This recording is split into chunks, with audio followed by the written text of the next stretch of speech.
Groupe de référence. Avant d'aborder les groupes d'appartenance et de référence, il faut tout d'abord comprendre ce qu'est un groupe social. Un groupe social représente un groupe d'individus qui partagent des caractéristiques en commun, comme l'âge, le sexe ou le milieu social, ou des buts en commun, comme vouloir défendre une cause ou réaliser un changement.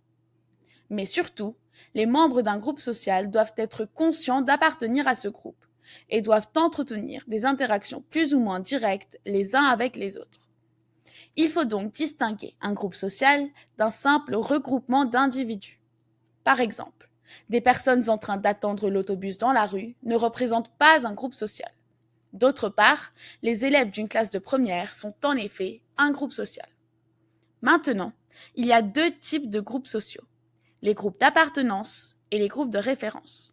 Un groupe d'appartenance rassemble des individus qui partagent les mêmes normes et les mêmes valeurs, c'est-à-dire les mêmes principes moraux et les mêmes règles.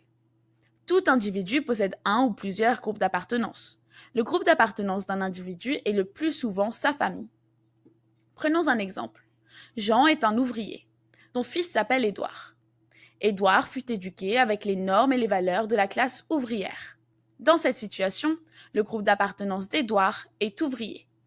On peut appliquer cet exemple pour toute autre famille de n'importe quelle classe sociale.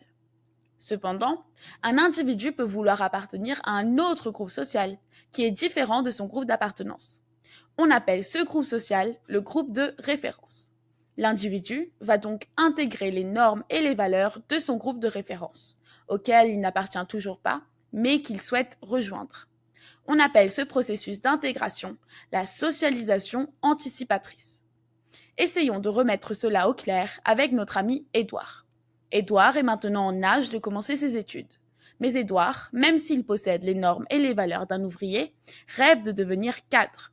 Pour cela, il va poursuivre de longues études, différentes de celles de son père. Ce groupe de référence est donc le groupe social des cadres. Dans cette situation, Édouard va donc tenter d'intégrer les normes et les valeurs d'un cadre, imiter leur façon de penser, de s'exprimer ou encore de se comporter. Il va réaliser ce processus de socialisation anticipatrice. D'ailleurs, beaucoup de films traitent de ce concept de socialisation anticipatrice, comme par exemple Neuilly sa mère, Ressources humaines ou encore Tout ce qui brille. Created using Powtoon.